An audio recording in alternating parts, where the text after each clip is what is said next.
All right, now we're going to finish up the chapter with the third part, starting with the biomedical therapies.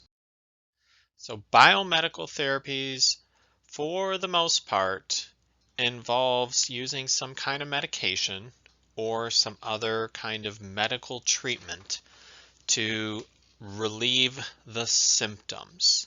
So for the most part, this is using some kind of psychotropic drugs. You learn that term in chapter 4. That means any kind of medication that's going to alter your mood, alter your alertness, your arousal, alter some aspect of your mental functioning.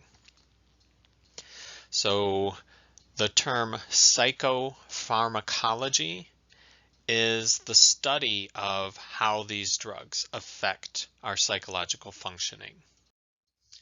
So the earliest medications that we had for treating psychological disorders did not come about until the 1950s. So the first drugs were the antipsychotic medications, the drugs that were used for the treatment of patients with schizophrenia. So prior to having these medications, it would not be uncommon for someone with schizophrenia to have to live their lives in a state-run institution where we would not know what we could do to treat the condition. We would simply make sure the person is safe, that they're cared for, that they're fed, because we know that when they're out of touch with reality and having delusions and hallucinations and they're disorganized, like the patients you saw in the video in the chapter 13 section on schizophrenia, they can't function on their own. They would just be in that institution, sometimes for life. So when the first antipsychotic medications came around, then that means suddenly there was something we could do. So these earliest antipsychotic medications were drugs like Haldol and Thorazine. These were essentially very strong tranquilizing drugs that blocked the effects of dopamine, that blocked dopamine activity. And it was very, very effective with the positive symptoms of schizophrenia. So remember, that's the presence of things that should not be happening, like the delusions, the hallucinations. So very good at clearing up that, getting the person to think clearly, be in touch with reality, be more organized. But you should know, hopefully you can remember this from chapter 2 when you first learned about dopamine.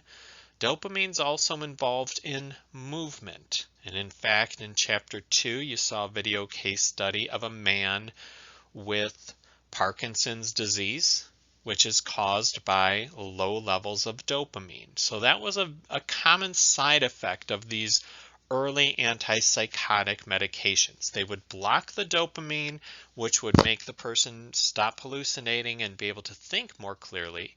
But then many of those patients then started showing movement symptoms as if they had Parkinson's. They would be unable to initiate movement. They would have tremors. They would be sluggish and slow and uncoordinated when they moved.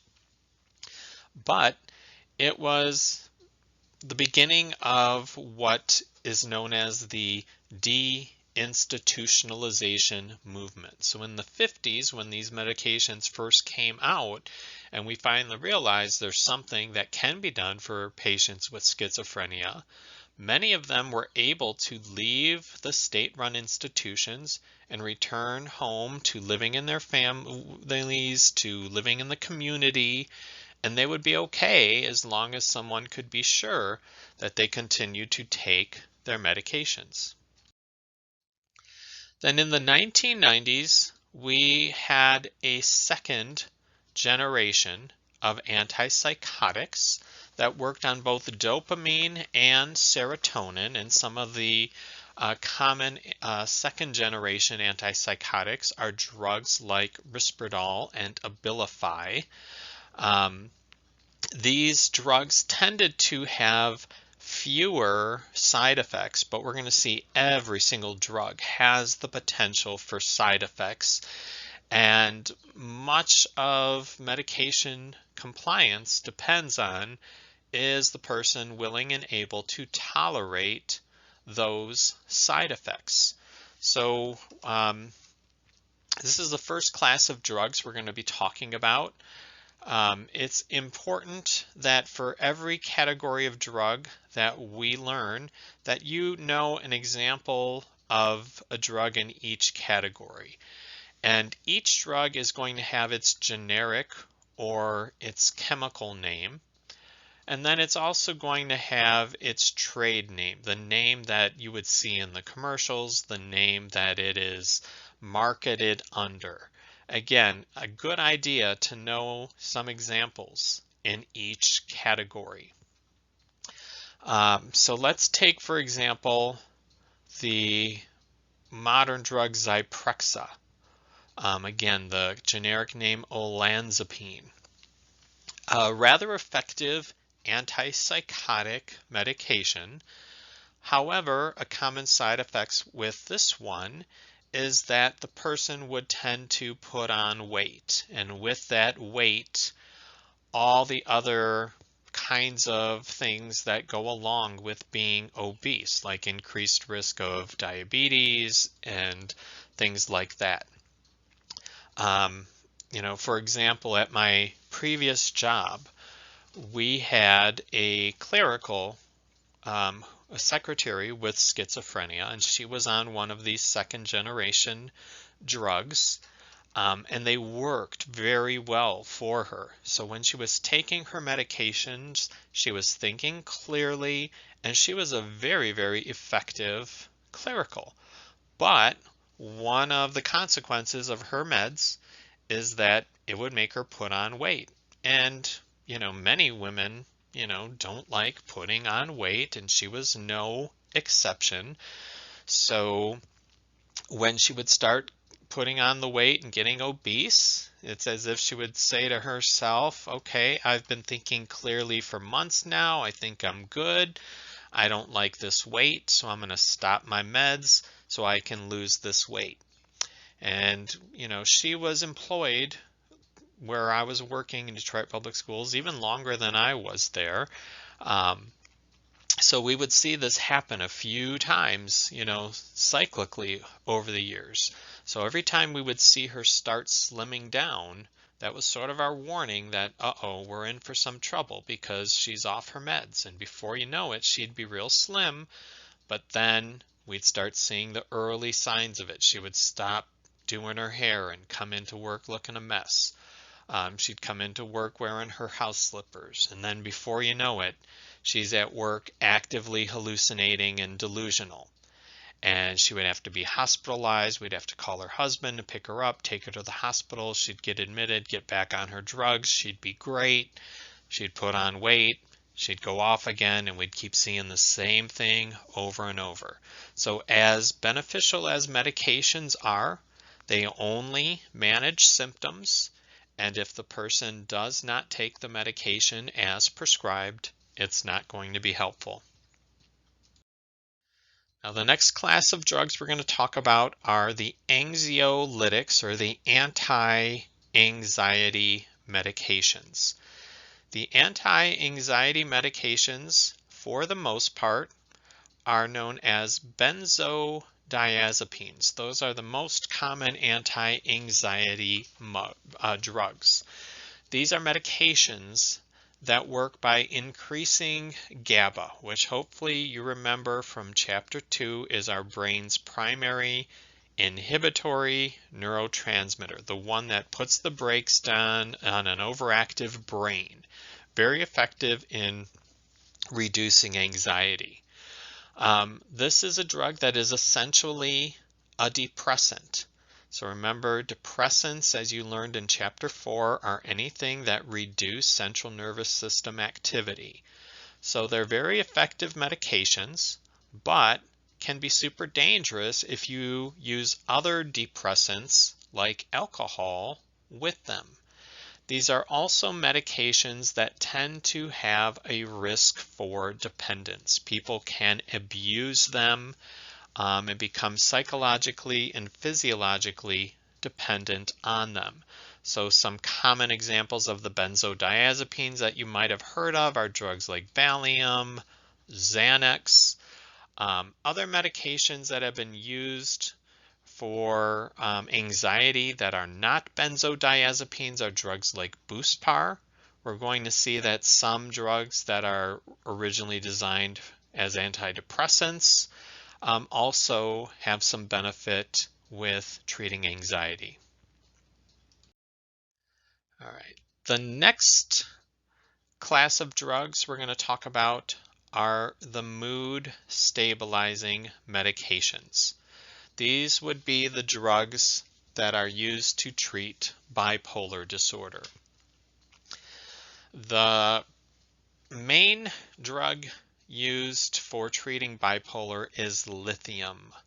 Out of all the psychotropic drugs, lithium is like the only one that is a naturally occurring substance. It is essentially a salt that is very effective in stabilizing mood and stopping those manic symptoms by regulating our excitatory neurotransmitter glutamate. So remember, glutamate is the opposite of GABA. Glutamate is excitatory. So you can imagine if that gets out of hand, how it can result in the symptoms of mania, where you're full of energy, your thoughts are racing, you can't stop. A problem with lithium, though, is that you have to take a lot of it in order for it to be effective in treating mania. And there's a very, very fine line between what is a therapeutic dose of lithium and what is a toxic, deadly dose of lithium. So anytime someone is on lithium, they would need to also be compliant with monthly blood draws to be sure that their lithium levels are at the proper therapeutic level. Other things that have been used for bipolar disorder are drugs like Depakote. These are drugs that are anticonvulsants, drugs that are originally designed for treating seizures, like in epilepsy. We're going to see that this kind of thing happens probably more often than not, that drugs designed for a particular purpose, we find that they have some other beneficial, sometimes more marketable uses, and therefore they're used for that. So although Depakote was designed for seizures, we also find it's pretty effective in stabilizing mood. This again happens a lot, things that you might not even be aware of. So for example, the male baldness medication Rogaine was originally designed as a blood pressure medication, and they found it has the unexpected side effect is it helps grow hair. So, and that happened to be more marketable than its uses for blood pressure. So sometimes that happened, and that happened with, Depakote in treating bipolar disorder. All right, so now we're going to get into the antidepressants. All right, so there are three main neurotransmitters that are implicated in depression, as you learned from chapter 13. So norepinephrine, which deals with our arousal, dopamine, which deals with things like reward, and serotonin, which deals with our moods, our appetite, our sleep. So we're going to see the antidepressants work on one or more of these three main neurotransmitters. So we're going to see, just like the antipsychotics, antidepressants have evolved over time, and there's different categories of antidepressants. The modern day ones are mainly focused on serotonin. We're going to see that what happens at the level of the synapse in terms of affecting these neurotransmitters happens immediately, but the therapeutic effects, the alleviation of the actual symptoms, often takes weeks. So that's one of the issues with antidepressants. Very often someone will be prescribed an antidepressant drug and probably quit it too soon because they're thinking it's not working, where oftentimes it's just that the person really needed to wait those few weeks before they started to see the changes. Again, with all medications, there's the possibility of side effects, and a lot depends on what side effects you might be experiencing and whether those are things that the person can tolerate. We're also seeing that although they're called antidepressants, many of them also do have some benefits to people who also have anxiety.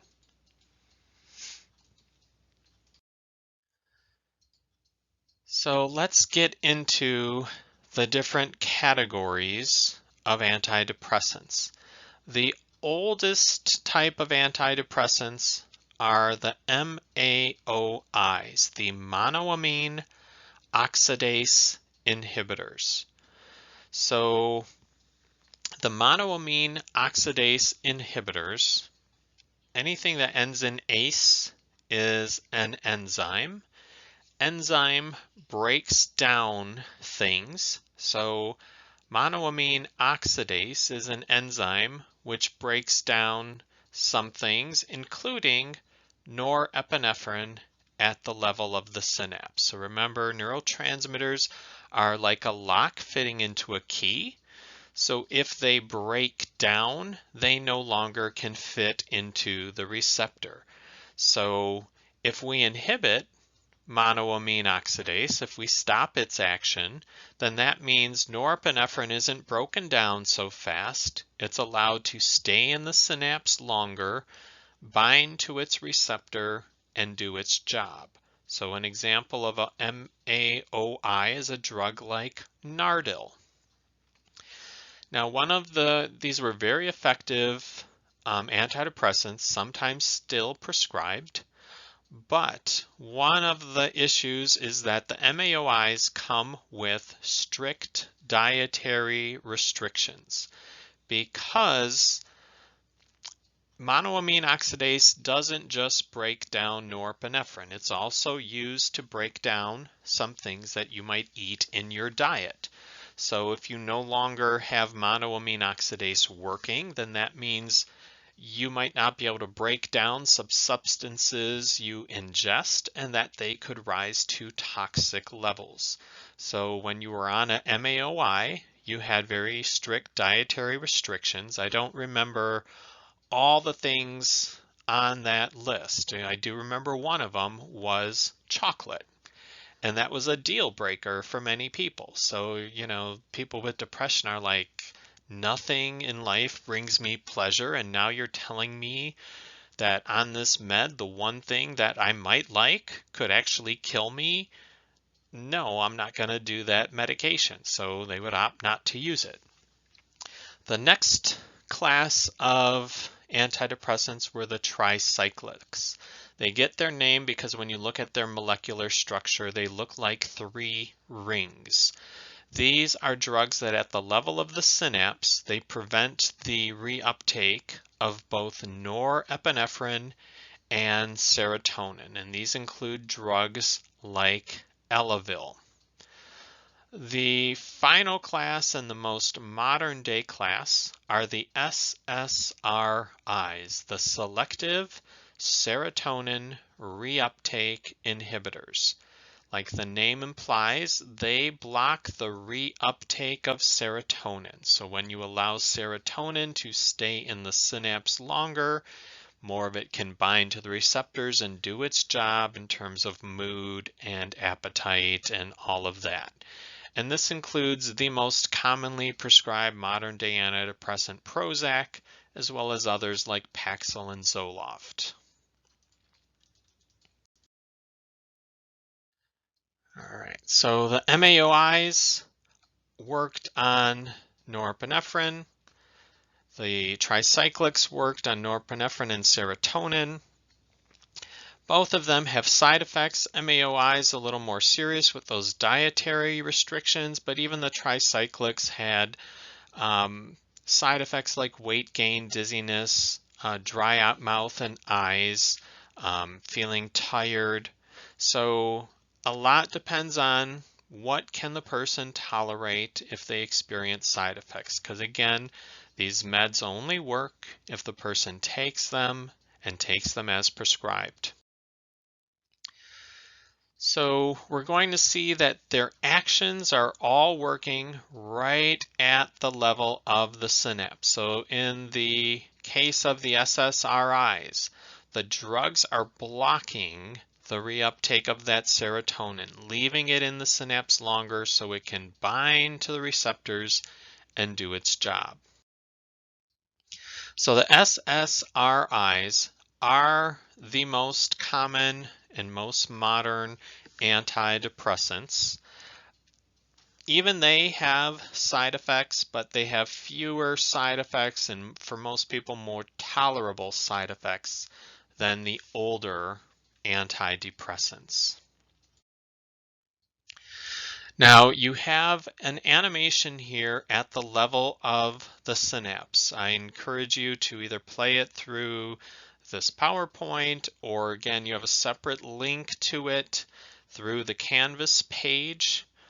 Much of it should be a refresher of things you first learned in Chapter 2, but definitely at this point it's been a while, so you probably need to refresh your memory of exactly what goes on at the level of the synapse and how all of these psychotropic medications have their effects.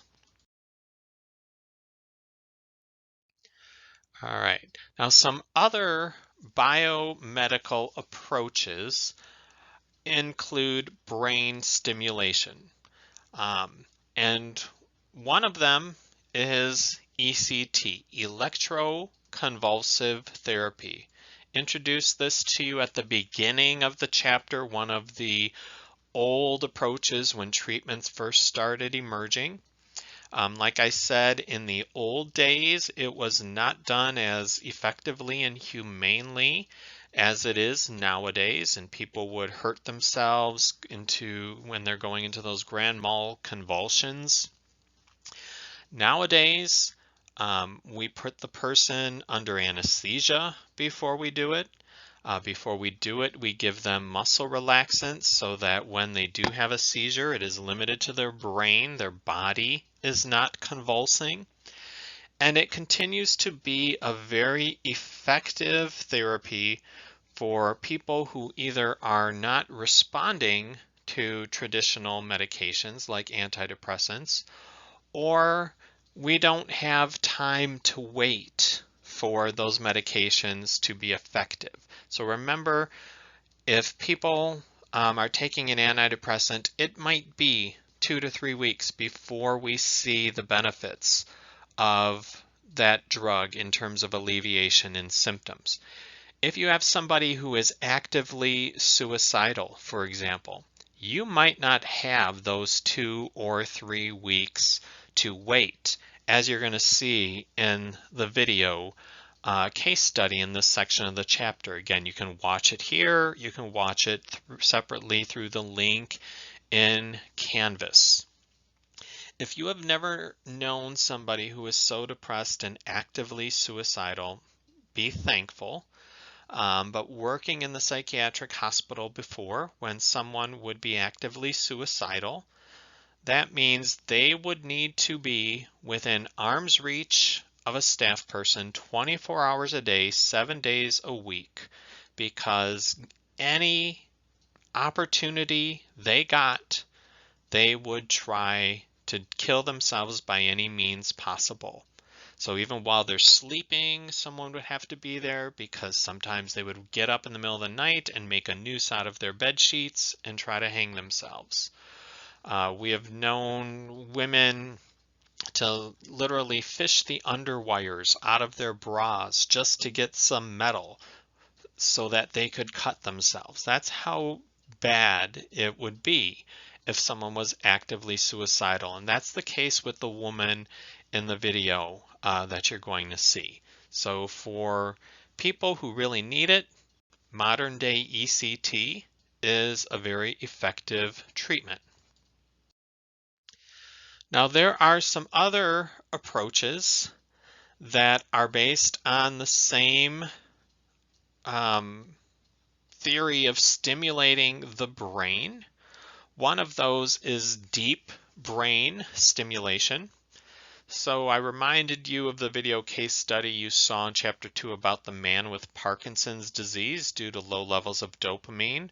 That was the approach that was used to treat him. So deep brain stimulation is when you have an electrode permanently implanted in your brain, powered by a pacemaker-like battery that's implanted under your skin, and that is continuously feeding stimulation to an area of the brain and causing it to release its neurotransmitters and function more normally. So this is an approach that can be used to treat severe cases of depression as well as severe cases of OCD that aren't responding to other treatments.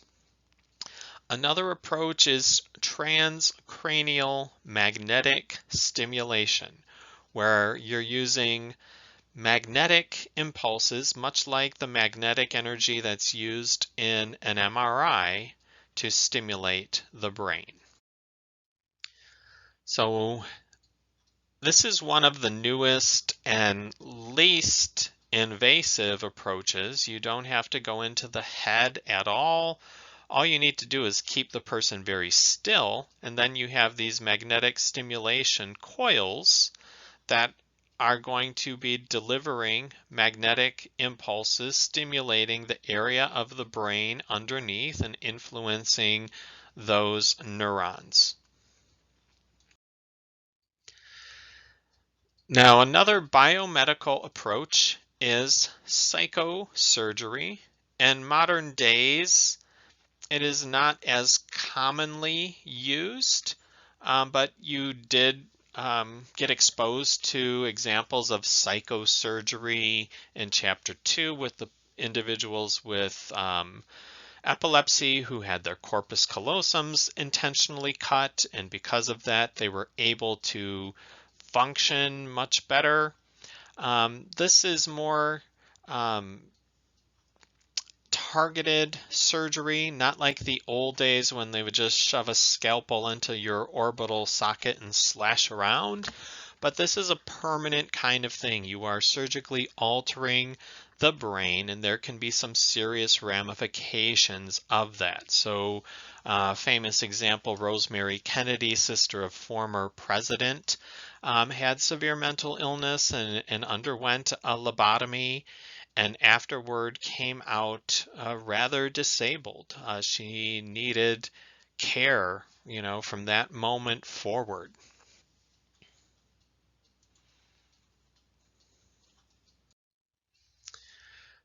All right, so now we're going to get into the next objective is how does culture influence the therapeutic process? So there once was this belief that therapy is only going to be effective if there was cultural matching. So there once was the belief if you're a black client, you're only going to do well with a black therapist. If you're an Asian client, you need an Asian therapist. And the research has told us this is not true. But it is important that we realize culture is important. Culture has an impact. And it doesn't matter if you're the same culture as the therapist and the client, but the therapist has to realize culture comes into play. Culture influences how open people are about talking about their psychological disorders. Culture influences how open they are in expressing their emotions. It influences the kind of stigma the family might feel in acknowledging someone in the family has a psychological disorder. It also um, influences how much that family might want to be involved in the therapy. And it also acknowledges that there are certain cultures that have additional stressors that are discriminated against, and that additional stressor can have an impact on their mental health. So the research tells us that the most successful therapists are ones who are sensitive to those issues, that their main focus is on establishing a healthy therapeutic trusting relationship with that client. And that involves not putting their ways on the client, not imposing their ways on the client, but trying to see the client from their own perspective, from the perspective of that client's culture, and trying to understand that client's culture. All right, now sometimes therapy is done in groups, and now we're going to talk about what are the benefits and challenges of group therapy. So in group therapy, one therapist might be treating multiple people, usually people with the same kind of condition. There are certain times where that can be beneficial. It is most effective when whatever psychological disorder the person is going through involves some kind of interpersonal problem. So let's say, for example, you have that social anxiety disorder, and because of that, you've never really learned how to communicate effectively with others. You were always too scared to speak out and speak your mind in front of others. If you underwent group therapy with other people who were going through the same kind of thing, that therapy would give you the opportunity to practice those social skills in a therapeutic environment where you could get some feedback on how well you make eye contact, how well you're asserting yourself, other kinds of things like that. When a person's psychological disorder impacts more people than just them, like their family, their marriage, those are other kinds of situations where group therapy would be effective. So family therapy, couples therapy would be considered examples of group therapy. There are some times when people with similar conditions can get together even without a therapist present. So this is like what goes on in Alcoholics Anonymous, that many people who are struggling with alcoholism swear by. It is people with a common disorder getting together and supporting each other. So group therapy has its benefits. Sometimes people realize I'm not the only one going through this. You know, there's other people who have similar issues like me, and that can be very helpful and reassuring for them, make them feel less weird, less isolated. But then there are also issues of, establishing trust and feeling comfortable talking in front of, people who are initially strangers to you. Here's another helpful chart from your textbook in this chapter, summarizing the strengths and the weaknesses of doing therapy in a group and citing the relevant research for making those claims.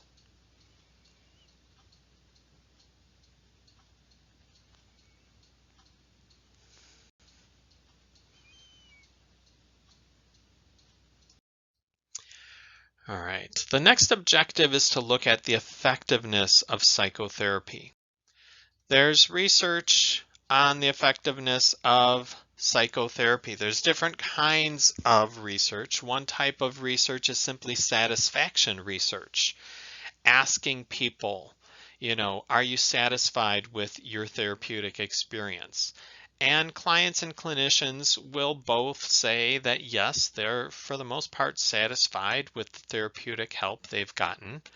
Other kinds of research is what's known as outcome-based research, where we're dealing with, actual symptoms and we're measuring how much people's symptoms have improved.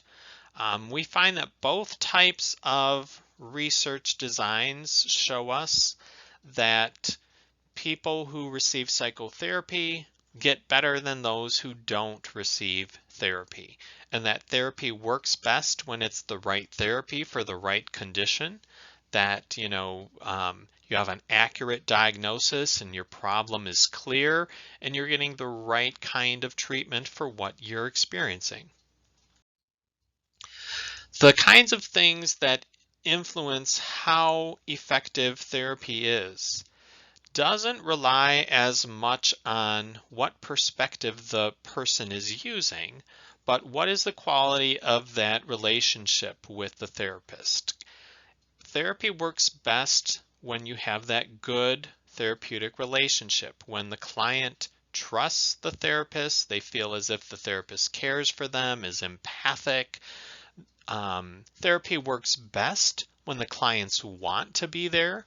So people who seek out therapy on their own tend to get better than those who are forced to go by their parents, or maybe because of some, contingency of probation or something like that. Therapy also works best when things outside of the therapy environment are also working in the person's favor. So the more they have a supportive home life and a stable situation, the better they're going to get. In terms of what approach to therapy we're using, there's not as much difference there. We do have a lot more research on things like the behavior and the cognitive behavioral therapy, simply because those are therapy approaches that are more measurable and allow us to do the kind of research. So we do have evidence that shows these therapies work for certain kinds of conditions. In terms of the biomedical therapies, the effectiveness of drugs, again, these are medications that are very effective, but they're only effective if the person takes them as prescribed and stays on them. Many times, depending on the condition, this might be a medication you need to be on for your entire lifetime.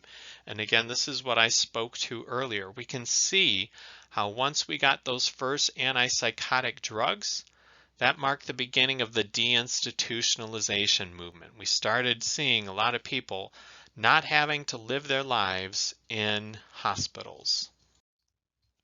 Now, one thing that sort of challenges the research with medications is what's known as the placebo effect.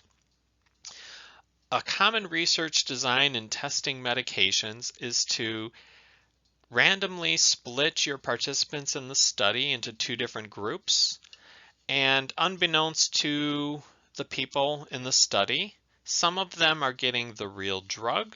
Some of them are taking a pill, but unknown to them, that pill has no active ingredient. That pill is what's known as a placebo. And what a lot of placebo research tells us is that even those who aren't taking the real thing often get better. So that sometimes can confuse the research on the drugs.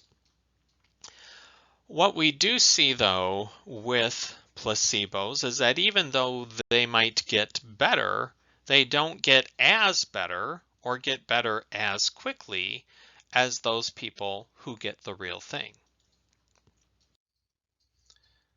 All right, so here you have a chart of one of those placebo studies. This is comparing people taking a placebo versus people taking the real medication and comparing their symptoms of OCD.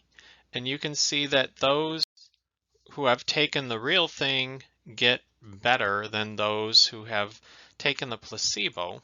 I apologize. I've gone through this slide a few times and I don't know why the chart keeps on fading so quickly. So you might want to pull up the other PowerPoint or look at the notes for that. But you see both groups get better, but those who are getting the real thing get much better, and they get much better more quickly. In terms of comparing what works better, just psychotherapy versus biomedical therapies, we see both of them can work. In modern day psychotherapy, what we see is that many clinicians will advocate for both approaches. So they might send you to a psychiatrist to see about prescribing a medication, but at the same time still engage with you in talk therapy. And that's often a very beneficial approach for a lot of people because the medication often sort of takes the edge off and makes the person a little more receptive and motivated to engage in therapy. So oftentimes the combining, and I just noticed a typo that should say combining, that is the best approach. We do see that there's some brain studies that tell us that whether you're getting psychotherapy or whether you're taking medication, both of them can have an impact at a neurological level at how your brain actually processes information. So just psychotherapy alone can have some biological changes that will be lasting. And that's often one of the big things about psychotherapy. The meds will work and work very well as long as you take them. Psychotherapy, once you learn to think differently or get into better behavioral habits, that sticks with you no matter what. So those changes tend to be long lasting. Now, there are some dangers to be aware of, and sometimes this is confusing for people. They're like, why would therapy be potentially dangerous? Well, there's a variety of reasons. So we talked about some of the meds, like the benzodiazepines, can be habit forming. There are risks with antidepressants for increased suicidal thinking, and there's a warning, particularly with adolescents and young adults, that you will find on the commercials and on the warning labels of antidepressants that say may increase suicidal thoughts. And if you've thought about it before, you might be like, why would that be? Why would I be taking an antidepressant but it would make me more suicidal? Well, it's not necessarily it's something the drug is doing, like the drug is making you suicidal. It is most likely these are people who already were thinking of suicide and feeling incredibly hopeless, but they were so depressed they didn't even have the energy or motivation to carry out their suicidal plans. When a person first starts an antidepressant, remember it might be 2 to 3 weeks before the person who's taking the antidepressant feels the benefits in terms of alleviation of symptoms. So they're still depressed, still suicidal, but they might start getting some of their energy back, feeling a little more motivated to carry out those plans that are already there. So anybody who's starting an antidepressant for the first time, it's very important that their family, friends, loved ones, significant others keep a very close eye on them those first few weeks, because that is the time when they are most at danger of committing suicide. I've mentioned it a few times. These things only work if you're getting the right medication, the right treatment for the right thing. So if you're misdiagnosed and misprescribed, or you're getting the wrong therapy for a condition you don't really have, that's not helpful. And in fact, it can be dangerous. It can cause what is known as an iatrogenic illness. We talked about this last chapter as one of the possible explanations that some people have for DID. Iatrogenic illness essentially means the treatment itself is causing the problem. So if you didn't really have DID, but some therapist put it in your head that you do, and then you start acting as if you do, that's what is meant by iatrogenic. Now, in modern day, most mental health professionals focus on prevention and promoting good mental health rather than treating problems after the fact.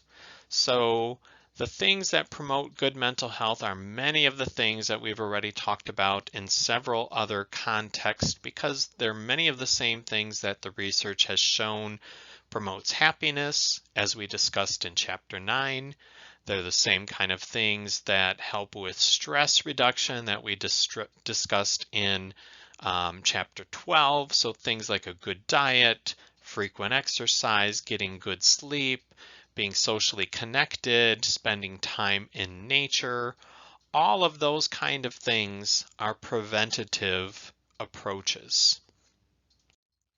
Now, the final objective is to look at online psychotherapy, which is usually referred to as e-therapy. This is vitally important.